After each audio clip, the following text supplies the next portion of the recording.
m'appelle Christophe Dejour, je suis médecin, psychiatre, psychanalyste et je dirige un centre de recherche qui était initialement au Conservatoire national des arts et métiers. J'ai été professeur pendant 30 ans au conservatoire avec une première chaire qui était une chaire de psychologie du travail et une deuxième chaire qui était psychanalyse santé-travail. J'ai déplacé ces activités de recherche et d'enseignement dans un institut qui maintenant est un institut indépendant et qui s'appelle l'Institut de psychodynamique du travail à Paris, juste à côté du ministère de la Recherche, pas loin d'ici, rue Clovis. Donc, j'ai par ailleurs des activités dans la sphère psychanalytique. Je suis un psychanalyste membre d'une association qui s'appelle l'Association psychanalytique de France. J'ai aussi travaillé un long chemin avec Jean Laplanche. Je suis aussi président du conseil scientifique de la Fondation Jean Laplanche. Voilà. Donc j'ai des activités du côté de la psychanalyse, mais aussi du côté de la philosophie politique, philosophie morale et la philosophie sociale, principalement. Donc actuellement, je suis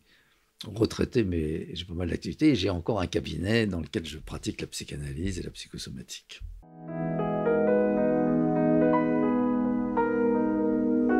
Le tournant gestionnaire, ça se situe à la fin du XXe siècle.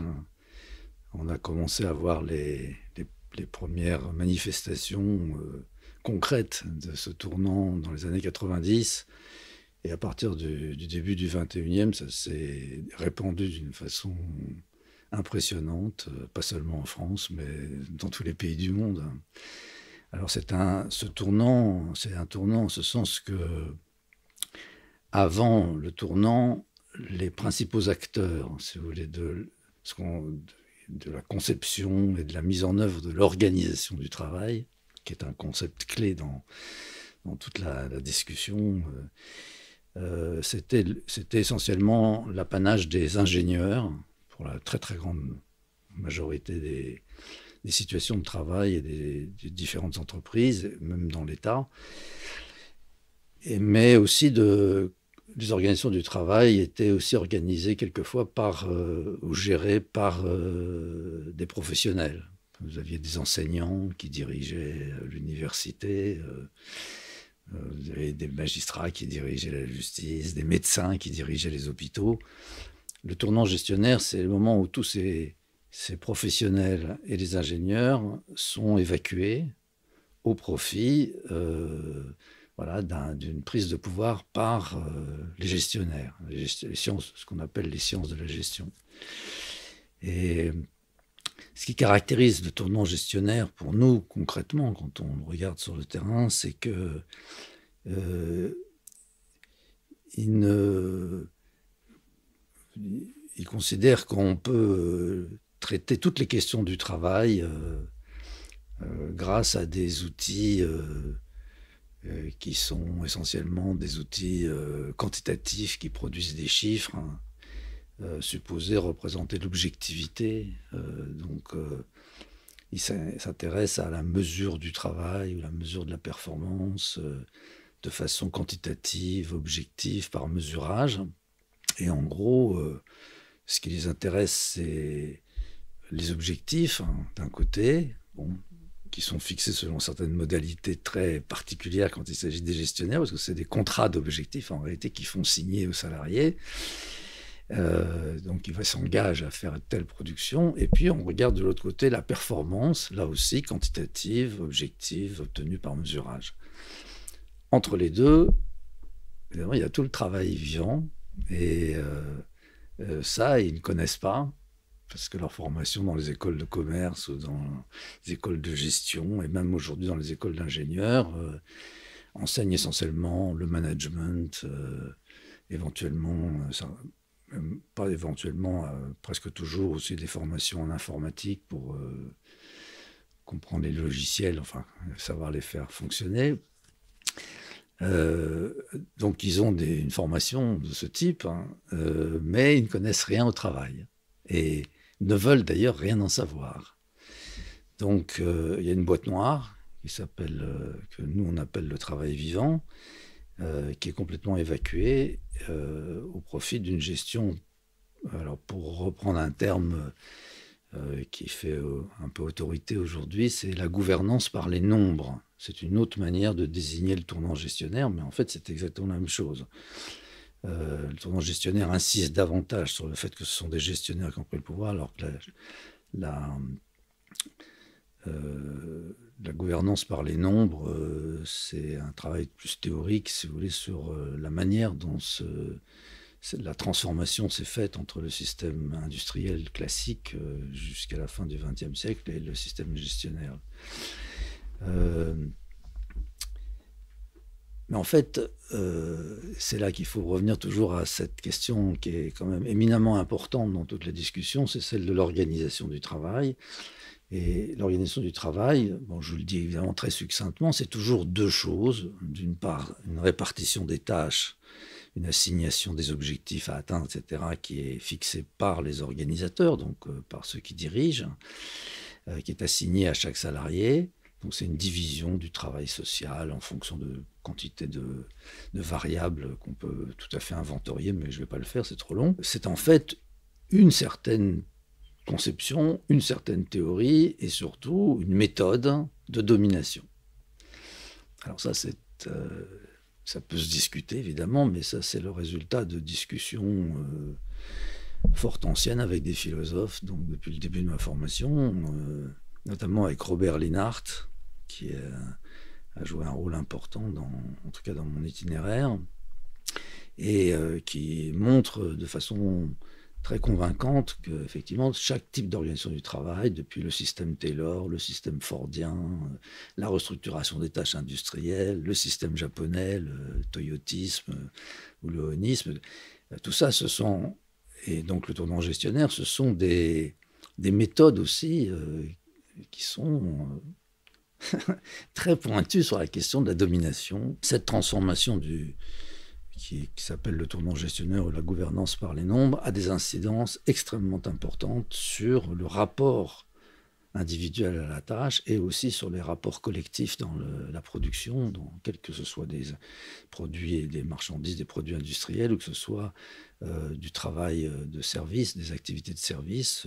Ça a un impact énorme sur la manière dont est éprouvé, je dirais, par les salariés individuellement, mais aussi au niveau des collectifs. Il y a des transformations très profondes et qui expliquent le déclenchement quand même d'un nombre de pathologies impressionnantes et l'apparition de nouvelles pathologies, dont en particulier l'apparition des suicides sur les lieux du travail. Donc il y a un rapport direct entre ces nouvelles formes de domination d'un côté, et les pathologies mentales que l'on observe sur le terrain. Alors maintenant, effectivement, je pense que ça, c'est une position plus conceptuelle. Aujourd'hui, je pense qu'on ne peut pas simplement s'intéresser à la domination de façon isolée, c'est-à-dire en étudiant la domination, les transformations de la domination à travers les différents modes d'organisation du travail. Je pense que je fais très brièvement pour comprendre quand même le succès invraisemblable d'une méthode d'organisation du travail, donc la gouvernance par les nombres, qui détruit autant de gens, qui crée quand même une souffrance très très très répandue. Comment se fait-il que ça ait pu s'imposer comme ça, non seulement en France, mais dans le monde entier? Et donc, je pense qu'on ne peut pas expliquer le succès du système uniquement par les dominants et les méthodes de domination qu'ils exercent. C'est un vieux problème qui nous renvoie très directement au discours de la servitude volontaire, c'est-à-dire comment se fait-il que le tyran qui est tout seul puisse exercer un tel pouvoir sur les gens. Donc, et moi, je pense qu'effectivement, si on veut comprendre aujourd'hui le succès du tournant gestionnaire, il faut à la fois analyser la transformation les transformations qui ont été faites dans la domination. C'est vrai qu'il y a d'énormes transformations, elles sont considérables, elles expliquent beaucoup de choses. Mais enfin, le système ne fonctionne pas tout seul. Et alors ça, c'est aussi une autre démonstration qui relève des sciences du travail. Si les gens n'engageaient pas véritablement leur intelligence, et donc en fait, s'ils ne s'engagent pas dans le travail, aucune production n'est possible. Voilà. Et donc, il n'y a pas d'indépendance entre la subjectivité, les affects Et cette question de l'intelligence, elle est prise dans un rapport très compliqué avec la souffrance, mais enfin, qui est d'ailleurs au demeurant extrêmement intéressant à étudier. Le système fonctionne parce que d'un côté, il y a la domination, mais de l'autre côté, parce que les gens acceptent, malgré les inconvénients qu'ils voient inévitablement se produire devant eux, continuent à investir leur intelligence. Et ça relève de la liberté, de la volonté. Hein, indiscutablement. Après, on va évidemment apporter beaucoup de bémols et essayer de comprendre comment ça marche, mais en attendant, c'est vrai que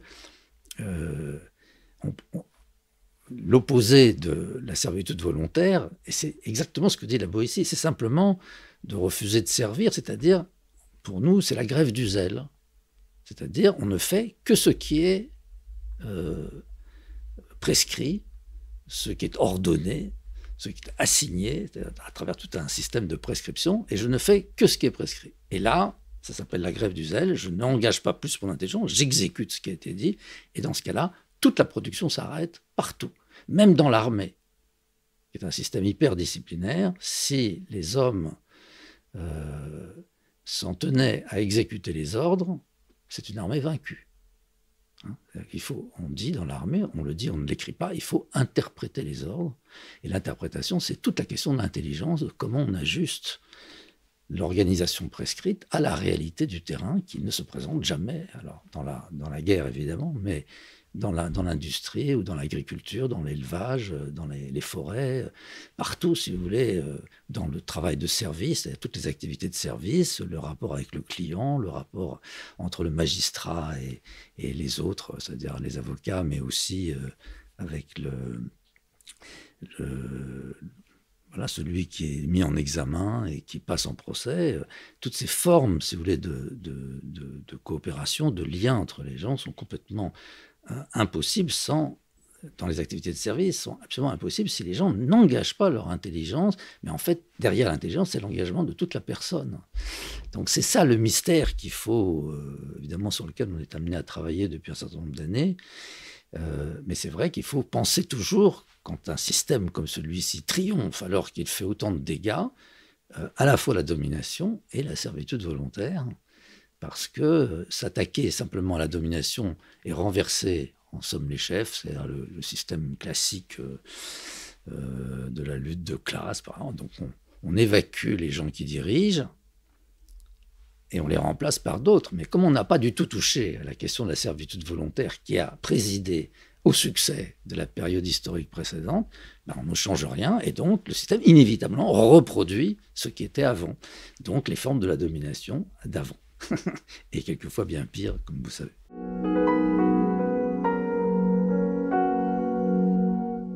Le travail, c'est aussi travailler ensemble.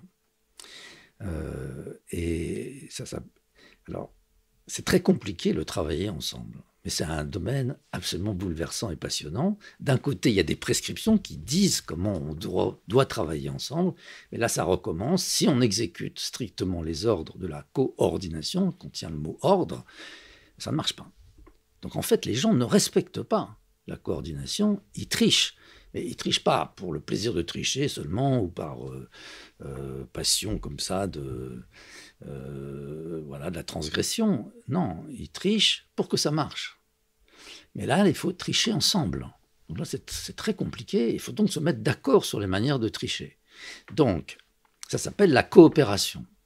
La coopération, c'est un truc absolument génial et extraordinaire. C'est vrai, c'est bouleversant quand on s'en rend compte. Et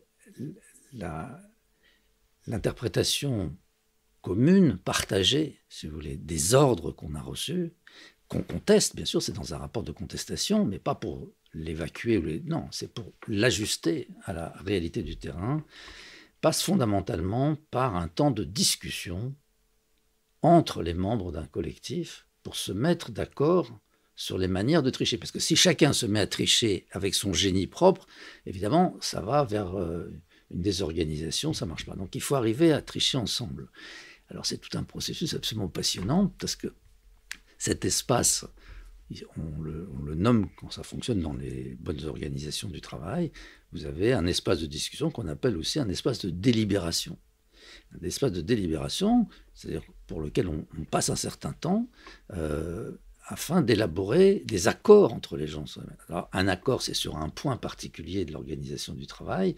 Ça s'appelle un accord qui est passé par la discussion, la délibération, la bonne délibération, c'est-à-dire voilà, au sens aristotélicien du terme. Hein, là, on est vraiment dans l'éthique à Nicomaque directement. C'est cette question de la délibération rationnelle, de la mobilisation, de la phronésie. C'est plus seulement de la métisse, de l'intelligence au travail qui permet de tricher habilement. Mais là, c'est maintenant la sagesse pratique qui est vraiment engagée dans la discussion entre les gens, de façon à arriver à produire des accords normatifs. Et au-delà, quand il y a plusieurs accords qui sont articulés entre eux et qui sont relativement stables, c'est-à-dire qu'une équipe choisit de travailler en s'appuyant et en faisant référence régulièrement à ces accords qui ont été créés entre les différents partenaires de l'équipe de travail. Et alors, à ce moment-là, ça devient une règle de travail. Et donc, il y a des organisations, il y en a eu. Enfin, moi, j'ai connu des organisations du travail, en particulier quand j'ai commencé mes études de médecine, etc. À l'hôpital, il y avait des collectifs de travail, si vous voulez, avec un temps spécifique réservé à ces réunions dans lesquelles les gens entrent dans la controverse et dans la délibération sur la manière de travailler. Parce qu'on n'est pas tous d'accord sur ce qui est bien et ce qui est mal. Bon, alors, on pourrait penser que tout ça relève essentiellement de la rationalité instrumentale et que les seuls critères, ce seraient des critères d'efficacité ou des critères objectifs. Non. Dans la discussion, c'est ça qui est très intéressant, les gens discutent, mais il faut formuler des avis sur la manière de travailler qui ne tiennent pas compte que de l'efficacité. Ça tient. Tout le monde est intéressé par l'efficacité, pas seulement les patrons. L'ouvrier, il a un intérêt fondamental à ce que son travail marche. Parce que quand ça ne marche pas, c'est très pénible, si vous voulez. Donc, ça marche, et quelquefois, c'est du beau travail. Donc, nous sommes tous intéressés par la question de la qualité et aussi même de la quantité aussi d'actes ou de services ou de biens que l'on produit. Mais alors, quand on a ces espaces, il y avait des espaces de discussion comme ça, des espaces de délibération à l'hôpital, ça s'appelait des staffs, bon, ça existe encore. Quand vous étiez en psychiatrie, ça s'appelait des synthèses. Une fois par semaine, on se réunissait pendant au moins 2 heures pour discuter comment on travaille. Et ce qui est très intéressant dans ces espaces, c'est que c'est toujours de la casuistique. On ne parle pas comme ça en général. On prend un cas et tout le monde réfléchit sur un cas et tout le monde est très intéressé par réfléchir sur ce cas. Et voilà. Et c'est au bout de cette discussion que naissent les consensus sur les accords, qui deviennent des accords normatifs et ces règles de travail. Et tout ce processus qui existait partout. Hein. Je veux dire, les enseignants se réunissent pour parler des élèves, pour parler de la classe, pour parler des méthodes d'éducation, etc. Autrefois, il y avait des espaces. Aujourd'hui, tous ces espaces ont été liquidés par le tournant gestionnaire parce que pour eux, évidemment, ils le dénoncent comme des espaces de bavardage et de temps improductif. Alors que c'est là que se constitue la coopération, qui en réalité est d'une efficacité du point de vue de la productivité qui est irremplaçable. Grâce à la coopération, on fait des gains de productivité immenses. On l'a montré moi je l'ai montré dans différents ouvrages avec des collègues, bien sûr. Il n'y a pas photo, c'est certain. Si vous voulez, la coopération, c'est un élément majeur, non seulement dans la quantité de travail, mais c'est un élément majeur dans la qualité du travail, et c'est un élément majeur dans la sécurité du travail, et la sûreté aussi. C'est-à-dire que la sûreté, ce n'est pas une affaire d'individus. C'est tout le monde ensemble veille à ce que la centrale nucléaire ne saute pas.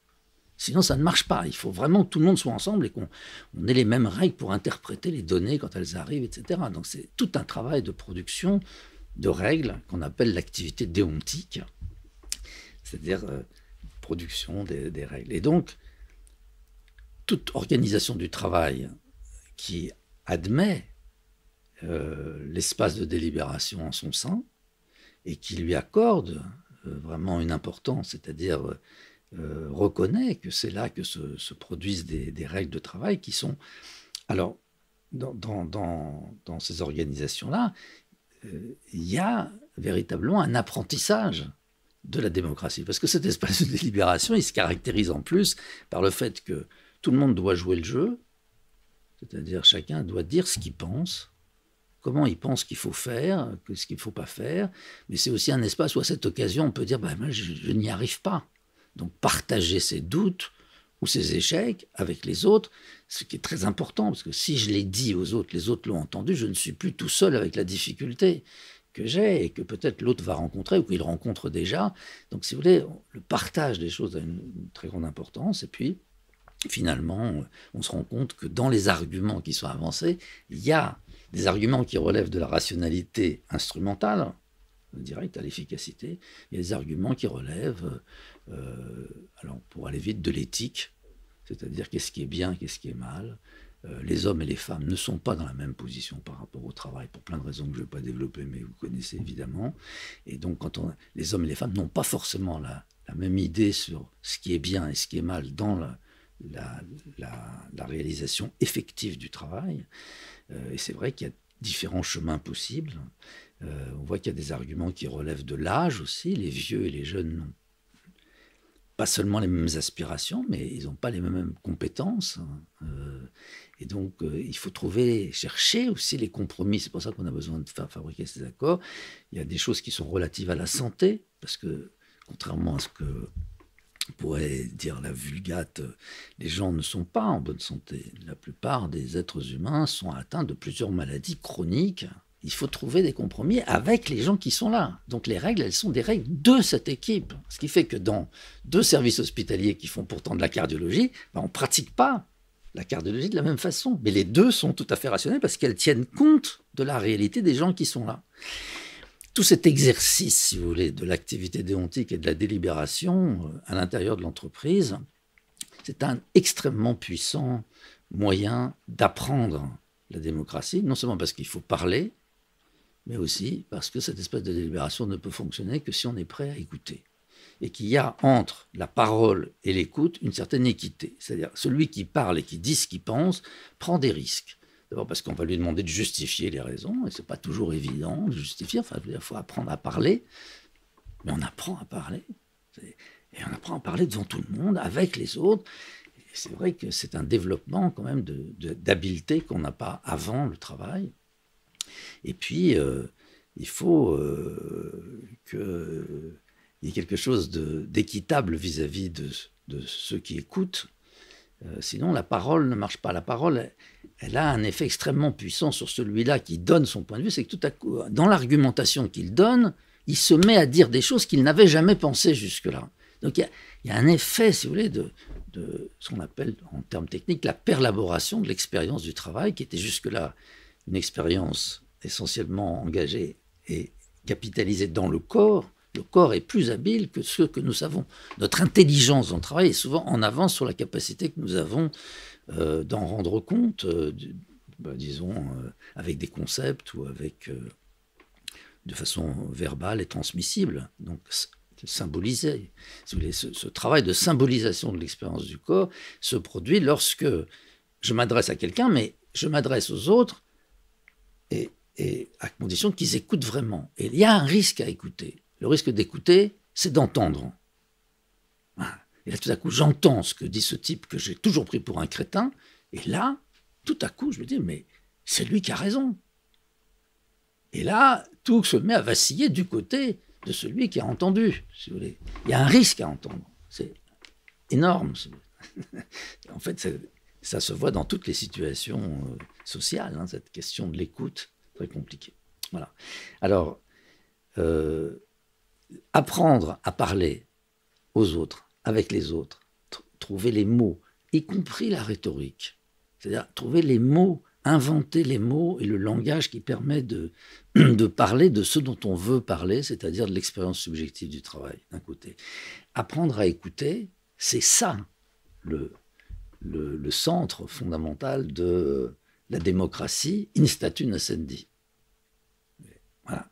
Et donc, cet espace de délibération intérieure de l'entreprise, il est un espace fondamentalement, lorsqu'il existe, il est toujours producteur de démocratie. Bon, cette idée, si vous voulez, que la démocratie, c'est une pratique, elle est présente chez un philosophe en particulier, bon, c'est John Dewey, mais avec la différence que Dewey pense que ce qui est central, pas le travail, c'est l'éducation. Et je pense que Dewey se trompe. Il a consacré beaucoup de pages à la question du travail, et donc je pense qu'en fait, il y a beaucoup de choses qui sont tout à fait compatibles et même se recouvrent. C'est même impressionnant de lire Dewey, comment il a pu comprendre tout ça. L'école, l'université fonctionnent avec une organisation du travail.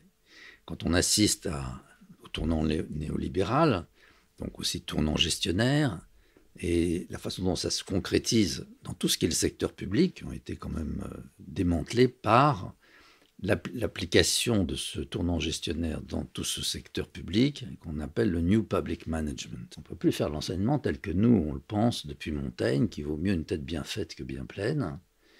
Il n'y a pas d'espace, il n'y a plus de possibilités. Dans les nouvelles réglementations, les nouvelles circulaires qui n'arrêtent pas de tomber, il n'y a pas de place pour la pensée. C'est malheureusement irrécusable parce qu'on a tous les textes. Il y a un livre qui va sortir en septembre qui s'appelle « Mais oui, l'école est finie » de Gabriel Pérez. C'est un philosophe, professeur de philosophie, qui donc analyse toute la transformation qui a été faite par le ministère et comment ça s'est fait et comment ça transforme les choses. Et donc, l'école, oui, mais l'école, elle est organisée. Et là, ça se voit d'une façon monumentale, parce qu'en quelques années, l'école française, elle a complètement plongé, alors que c'était quand même le modèle mondial. Bon, le New Public Management a déjà attaqué une éducation nationale qui était déjà bien abîmée, mais là, maintenant, si vous voulez, on ne peut plus faire de recherche. C'est très compliqué, on ne peut plus faire d'enseignement. L'enseignement universitaire, avec les choses online, l'intelligence artificielle, tous ces machins, si vous voulez... ça ne correspond plus du tout à l'enseignement, en tout cas pas tel que le pensait John Dewey. Donc, ce qui est surdéterminant, y compris sur l'école, c'est quand même l'organisation du travail de l'école. Et donc, je dis que la centralité revient au travail, je soutiens ça, voilà. Mais John Dewey, c'est un grand précurseur quand même, parce que, voilà, il y a beaucoup de choses qu'il avait intuitionnées.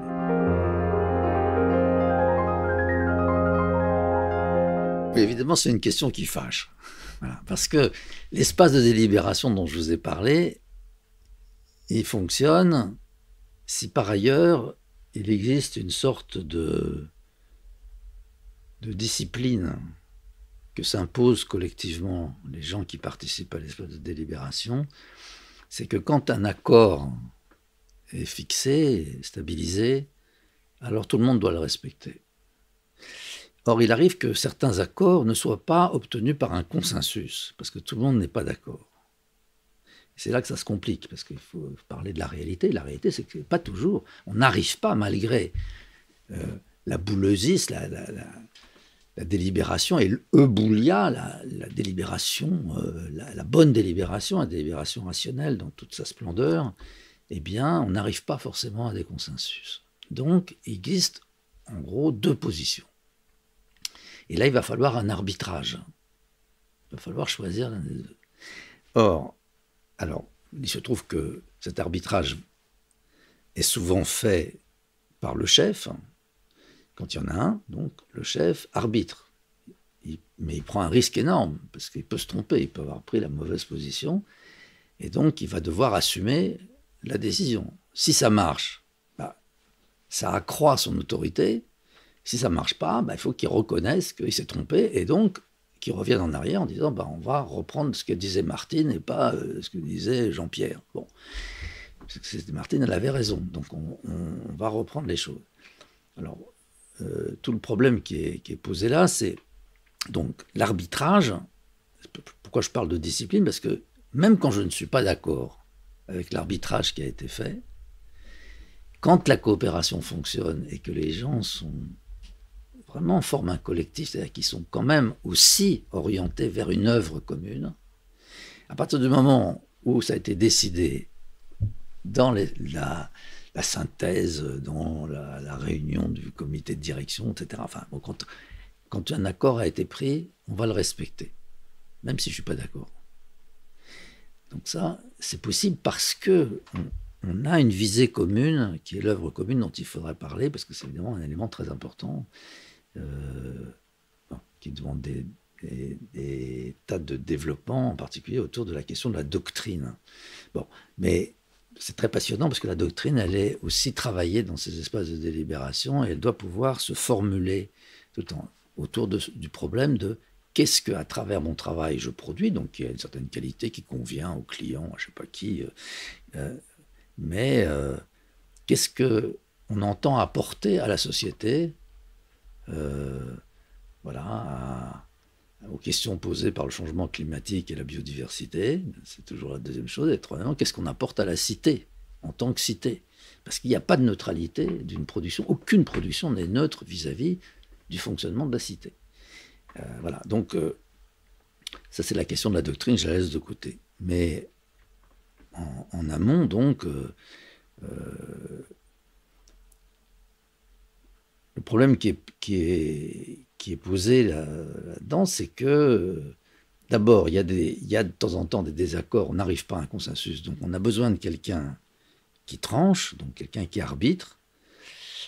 Et cette question de l'obéissance, c'est pas une obéissance, c'est plutôt une discipline, c'est-à-dire une loyauté, quelque chose, voilà, qui n'est pas simplement obéir. Encore qu'obéir n'est pas si mal que ça, parce qu'il y a une obéissance, l'obéissance, elle implique toujours la désobéissance. La domination, elle implique la servitude, mais si on parle d'obéissance, il y a toujours la désobéissance. Depuis le début de la vie, c'est comme ça, et ça continue jusqu'au bout. Mais enfin bon, disons une certaine discipline, elle perdurera si le chef dispose d'une certaine autorité. Donc, le problème qui est posé dans ce qu'on appelle cette fois-ci la coopération verticale, puisque là, ce que je vous ai décrit autour d'espaces de délibération, c'est surtout horizontal entre les collègues. Mais en fait, c'est beaucoup plus subtil que ça. Dans un espace de délibération, le chef vient, et là, il enlève sa casquette de chef et il devient un comme les autres. C'est-à-dire que lui aussi, il écoute. Et s'il écoute, il ne peut pas faire comme s'il n'avait pas entendu. Donc, il devient redevable à ceux qui ont parlé de ce qu'il a entendu. Donc, il devient l'obligé de ses subordonnés. Et être l'obligé de ses subordonnés, c'est une affaire compliquée, puisque ça veut dire que maintenant que j'ai compris, je suis obligé maintenant de le défendre vis-à-vis de ma propre hiérarchie. Et donc, il faut que je trouve les modalités rhétoriques de traduction dans le langage de mes chefs pour obtenir qu'on valide soit une manière de travailler, soit pour qu'on refuse un nouveau contrat d'objectif pour des raisons qu'il va falloir maintenant expliquer, compte tenu du fait que j'ai compris ce qui se passe chez mes subordonnés. Donc, vous voyez, c'est un truc extrêmement subtil. Donc, le chef, il fait un boulot, si vous voulez, entre l'équipe qu'il dirige, mais aussi entre l'équipe et la direction, parce qu'il y a toujours une direction au-dessus, enfin, presque toujours. Et être l'obligé de ses subordonnés, c'est être capable de défendre leur choix en matière de production de règles de travail. C'est pas facile. Aujourd'hui, c'est extrêmement difficile, c'est quasiment devenu impossible, mais moi, j'ai connu des pratiques il y a 40 ans, 50 ans, dans lesquelles ça se faisait presque quotidiennement, si vous voulez. Le chef, il remontait les choses dans les réunions de direction en disant, voilà, il y a ça qui va, il faut faire ça, il faudrait investir dans tel appareil, il faudrait... là, il y a vraiment besoin d'une personne de plus, on ne peut pas fonctionner, mais il faut qu'il trouve la rhétorique dans laquelle il l'impose d'une certaine manière à ses supérieurs, à tel point que le supérieur ne peut pas répondre en disant non, je ne suis pas d'accord, il est obligé d'être d'accord. Donc, il fait la concession, y compris aujourd'hui. Il n'y a jamais d'argent. Tu parles, il n'y a jamais d'argent. C'est invraisemblable. Quand on sait négocier l'organisation du travail par le bas, on obtient des choses, mais il faut savoir parler. Il faut savoir parler du travail. Et là, on coince le gestionnaire qui n'y connaît rien. Et non, maintenant, c'est moi qui vous explique. J'ai compris vos dossiers, mais vous allez m'écouter. Et vous lui expliquez ce qu'est le travail vivant, les trucs. Et là, il ne peut pas répondre. Il est obligé de faire des... Ok, on va vous donner... on va créer un poste supplémentaire. Je croyais que ce n'était pas possible. Si, c'est possible. la démocratie, elle fonctionne, mais c'est vrai qu'elle passe beaucoup par quand même l'acquisition d'habileté dans la parole. Mais, donc le chef fait des choses, si vous voulez, que tout le monde ne peut pas faire. C'est un métier, je veux dire, d'être chef. Alors après, il y a la véritable qualité fondamentale du chef, c'est cette capacité d'écouter. C'est-à-dire de reconnaître, a priori, que ses subordonnés savent des choses qu'il ne peut pas savoir parce qu'il n'est pas à leur place. Cette position de modestie, si vous voulez, du chef, consiste à dire, moi j'ai besoin de savoir ce que vous en pensez, comment vous voyez les choses. Après, moi j'ai des décisions éventuellement à prendre avec votre accord, évidemment. Il est un comme les autres. Donc cette souplesse psychique qui permet qu'il n'est plus chef. Si vous voulez. À certains moments, dans une équipe de psychiatrie, par exemple, ben moi je faisais venir les femmes de ménage. Bon, ben à un certain moment, c'est la femme de ménage qui tient le truc, parce qu'elle a des rapports avec les malades par le fait qu'elle fait le ménage dans la chambre, et qui sont quelquefois tellement importants qu'en fait, le malade, la seule personne en qui il a confiance et à qui il parle, c'est la femme de ménage. Donc, la femme de ménage, elle s'est... Vous voyez, donc, la femme de ménage, elle n'est plus femme de ménage, elle devient une comme les autres. Elle n'est pas... Bon. Et le chef, il faut qu'il soit capable, dans le sens inverse, de... Bon, ce qui est très facile à faire en réalité, quand on aime le travail, on est intéressé par la façon dont les subordonnés travaillent et tout ce qu'ils font comme expérience du monde. Alors ça peut être dans l'industrie, mais l'expérience du monde, c'est l'expérience des autres dans la relation à l'autre, dans ce qu'on appelle les relations de service, qui sont aujourd'hui quand même une part peut-être la plus importante aujourd'hui des activités, si vous voulez, qu'on a en tout cas dans nos pays à nous. Ces activités de service sont bouleversantes quand on écoute les gens, les difficultés qu'ils rencontrent avec le client, les difficultés qu'ils rencontrent avec le justiciable, ou les réussites qu'ils ont avec le justiciable. Le juge, il est capable, si vous voulez, ou pas, de parler de ça. Si vous voulez, voilà, il sait des choses sur chaque affaire qui transforment sa conception. Mais moi, je ne le sais pas, parce que je suis un hiérarque déjà, je suis procureur... Voilà, je suis le procureur pour le parquet, où je suis le premier président. Ben non, ça fait longtemps que j'ai quitté le terrain. Et quand les magistrats lui parlent, s'il écoute, il a cette capacité d'écoute, c'est vraiment intéressant. Parce que là, on apprend quelle est la justice, comment on fait la justice. Et la justice, elle repose fondamentalement sur la qualité du travail des juges. Mais comment est-il possible de faire ce travail convenablement ou pas convenablement? Alors là, on tombe sur des choses où voilà, ça devient à la fois passionnant et en même temps, bon, par les temps qui courent, assez inquiétant parce qu'on a beaucoup de mal à remonter les choses. Voilà, donc le bon chef, c'est quelqu'un qui a cette capacité d'écouter. Et la troisième qualité fondamentale, c'est l'attention et la capacité à la maintenance de cet espace de délibération. L'attitude du chef dans l'espace de délibération, c'est un élément clé dans le fait que l'espace de délibération continue à fonctionner. Parce qu'il ne coupe pas les gens, parce qu'il ne les humilie pas, parce qu'il ne les insulte pas. Non, il essaye de comprendre. Alors, cette position-là, elle entretient l'espace de délibération, et fondamentalement, cet espace de délibération, c'est un trésor, mais c'est difficile à construire, il faut que les gens apprennent à se parler, il faut trouver un langage commun, enfin, c'est toute une série d'apprentissages. Le bon chef, c'est celui qui, quand il fait ça, si vous voulez, il a une autorité, parce que les gens lui font confiance, et qu'il y a plein d'endroits dans lesquels on a absolument besoin d'un chef qui prend une décision, parce que c'est trop rapide, il se passe quelque chose, qu'est-ce qu'on fait ? Bon, alors je peux vous donner des exemples dans la centrale nucléaire, je peux vous donner des exemples dans la médecine. Il y a un moment donné, il faut qu'il y en ait un qui décide. Qu'est-ce qu'on fait là ? Il y a un pépin, il fait un arrêt cardiaque. Comment on fait ? Bon, je suis désolé, on n'a pas le temps de délibérer. Donc, mais voilà. Et bon, je vais encore donner une qualité essentielle du bon chef. Le bon chef, c'est pas quelqu'un qui donne des ordres de façon descendante.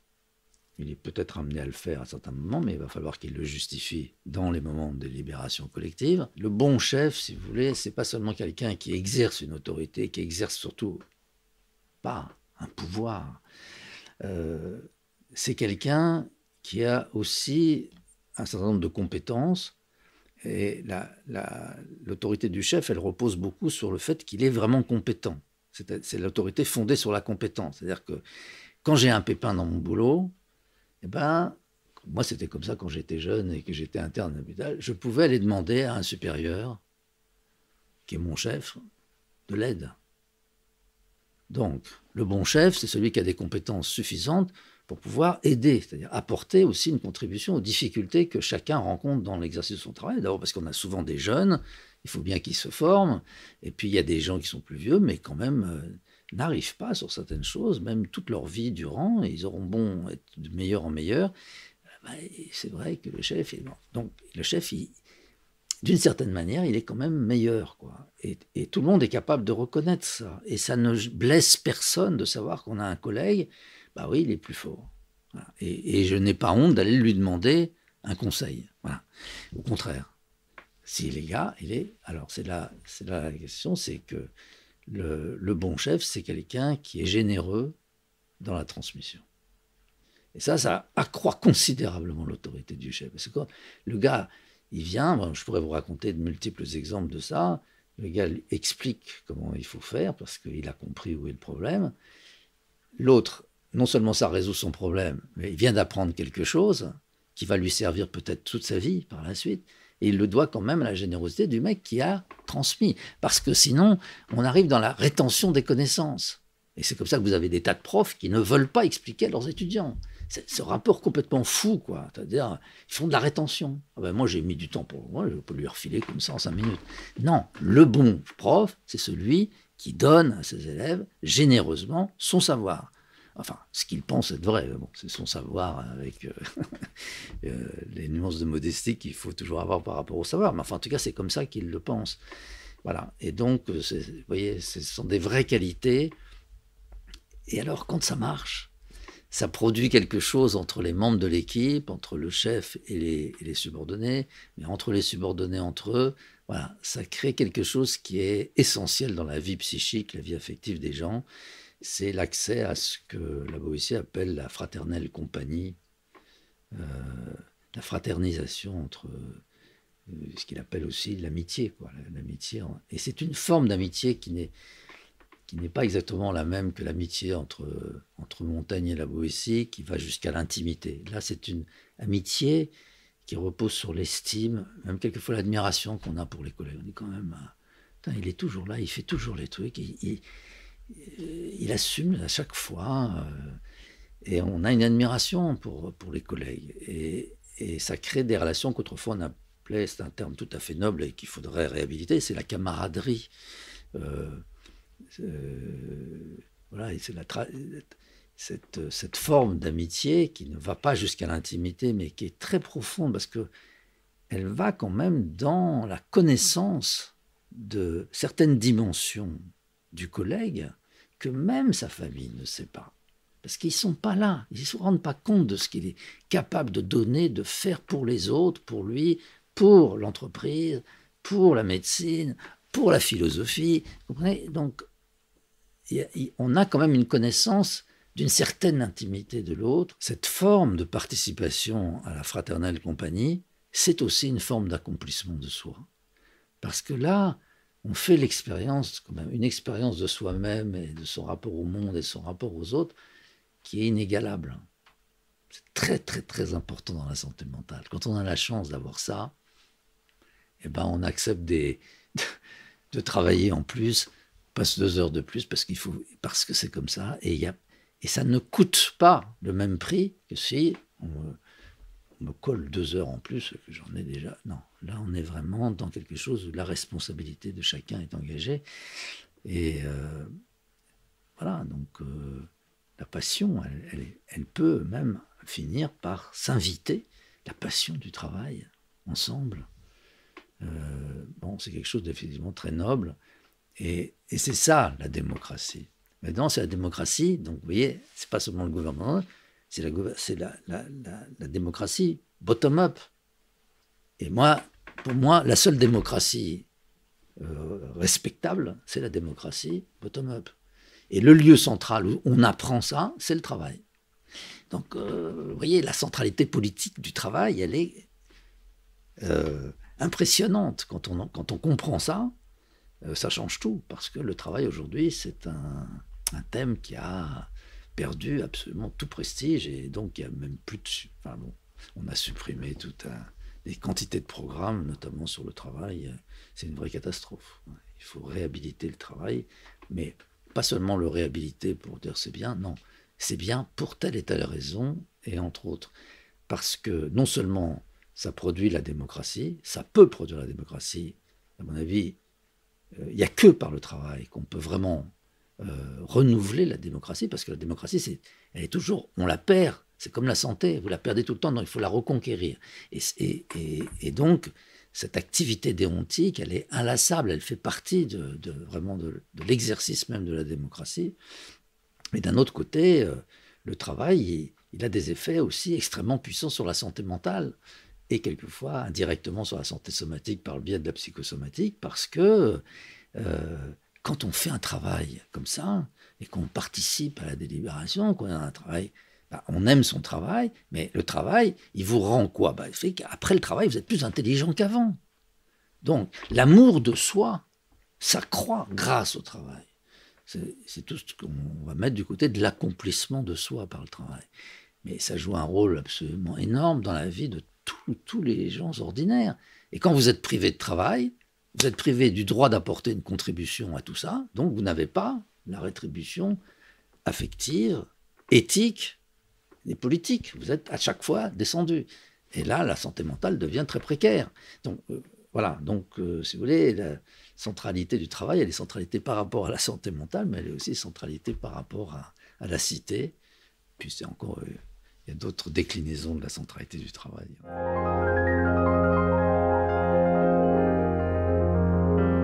Je suis entré en médecine pour faire de la psychanalyse. Les limites entre la psychanalyse et la biologie, c'est-à-dire là où ça devient compliqué, donc le terrain, c'était la psychosomatique, et les autres, c'était les limites entre psychanalyse et champ social.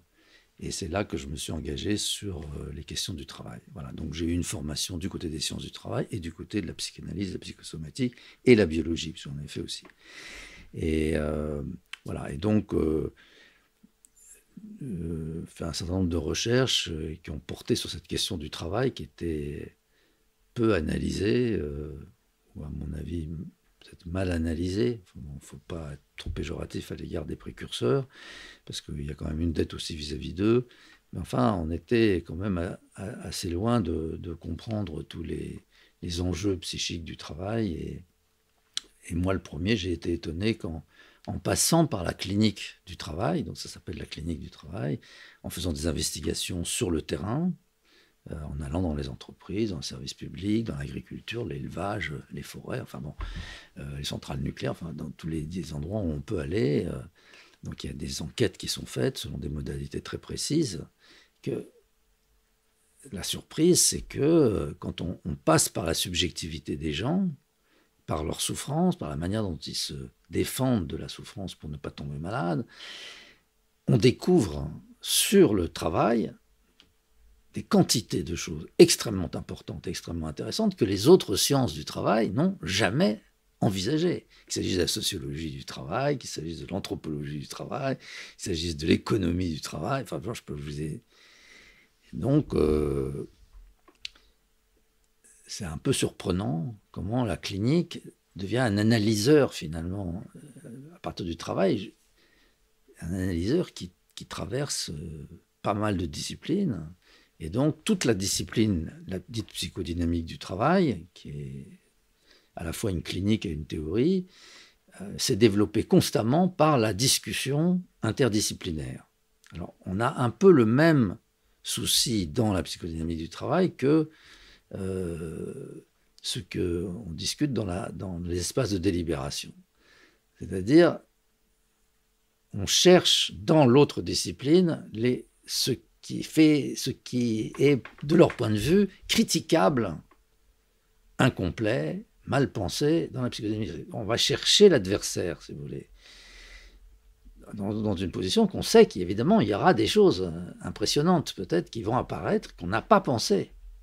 Et donc, on a travaillé, alors successivement, quelquefois, bon, ça se recouvre un peu, il y a différentes périodes, on a travaillé avec l'ergonomie, la médecine du travail, la sociologie du travail, la sociologie de l'éthique, la sociologie de la division, à l'époque ça s'appelait comme ça, la division sexuelle du travail, donc avec toute la dimension des feminist studies et des gender studies qui sont arrivés après. Donc ça, la discussion avec la division sexuelle du travail a été un moment mutatif aussi pour la discipline. C'est-à-dire que du coup, si vous voulez, on est obligé de penser ça, mais on pense avec nos outils, pas avec les leurs. Donc du coup, là, évidemment, la discussion rebondit. Et on a eu un travail très important avec les anthropologues, avec les historiens de l'histoire sociale, et par la suite, un travail très important avec les juristes, notamment avec la magistrature, en France, au Brésil. Donc on a des vraies discussions interdisciplinaires, parce qu'en fait, il y a plein de points de proximité entre les préoccupations du juge, les préoccupations de l'avocat et les préoccupations du clinicien. C'est impressionnant. Donc on a, voilà. Et puis on a pas mal discuté aussi avec, donc au-delà des juristes, avec les économistes. Là, c'est vraiment, curieusement, un champ qui était évident. C'est évident qu'il faut penser le rapport entre l'économie et la psychodynamique du travail, mais c'était très difficile à mettre en place parce que pendant toute cette période, moi j'ai commencé ces recherches il y a 50 ans, il y a eu un déclin des sciences du travail. Et maintenant, on arrive à une période où il y a plus l'économie du travail n'existe plus. Elle a été barrée. Ça n'existe plus. Vous avez l'économie de la gestion, mais alors qu'il y a une méconnaissance de l'économie, si vous voulez, qui est quand même catastrophique. Donc là, maintenant, on a un séminaire de travail interdisciplinaire avec les économistes et beaucoup avec les philosophes. Donc là, maintenant, il y a un débat assez intense à l'intérieur d'un certain cercle de philosophes, ce qui n'était pas le cas au début, mais je dois quand même le dire, c'est que dès le début, moi j'ai rencontré les philosophes avec toujours une admiration et un complexe d'infériorité assez grave vis-à-vis des philosophes, parce que, bon, pour tas de raisons que je pourrais tout à fait rendre explicites ici, mais ce n'est pas intéressant, mais les philosophes étaient pour moi vraiment un peu comme un sorte du tribunal du concept, si vous voulez, extrêmement utile. Et donc j'ai travaillé avec les philosophes dès le début, en fait dès le tout début, puisque même l'apprentissage des enquêtes, c'était avec Robert Linhart, qui était philosophe, et avec Yves Duroux, tout ça, c'était des gens qui s'étaient connus à la rue d'Ulm, etc. Donc j'ai toujours entretenu, au moins en filigrane, la discussion avec les philosophes, mais plutôt pour leur demander de me critiquer. Mais le débat véritablement avec la philosophie, et notamment la philosophie sociale, la philosophie politique aussi, c'est venu plus tard. Il y a eu aussi des discussions importantes en phénoménologie, parce que le corps, on n'en a pas parlé du tout, mais le corps occupe une place très importante dans le travail, les habiletés du travail, même les habiletés dans la discussion, la délibération, pour se faire entendre de l'autre, pour se faire comprendre, le corps est au rendez-vous. Il y a une manière de parler, il y a une manière de s'exprimer. Toutes les mimiques, la gestique qui accompagnent le message, bon, c'est un vieux problème étudié d'ailleurs par Erving Goffman de façon très élégante. Il y a un agir expressif. Voilà, le juge, il entre, il faut qu'il apprenne à se tenir comme un juge. Pas, le prof, le charisme et tout ça, ça s'apprend, c'est pas un don, contrairement à ce que disent la plupart des théoriciens. Pas du tout. Le charisme, ça s'apprend. Le prof, il entre dans la classe et tout de suite, tout le monde se tait. Ah bah oui, mais comment ça marche? Alors, il a du charisme. Le charisme, il l'a appris parce que 20 ans plus tôt, il se faisait chahuter. 20 ans plus tard, le mec, il n'est plus le même. Il a une manière d'aborder dont on peut donner les caractéristiques si on fait vraiment l'enquête dessus, et c'est passionnant. Voilà, donc à cause de ce débat avec les philosophes, donc avec les phénoménologues d'un côté, beaucoup avec les gens de l'école de Francfort, où toute cette sphère de réflexion autour en tout cas les origines de l'école de Francfort, et puis ces transformations successives, on a eu des débats avec Axel Honneth. J'ai jamais pu avoir de discussion avec Habermas, mais avec Axel Honneth, on a pu l'avoir grâce à des collègues philosophes, hein, c'est eux qui ont introduit, donc on a vraiment un peu approfondi la discussion. Je pense qu'elle est quand même assez intéressante et assez consistante, et c'est comme ça que j'ai été amené à écrire ce livre-là, la pratique de la démocratie.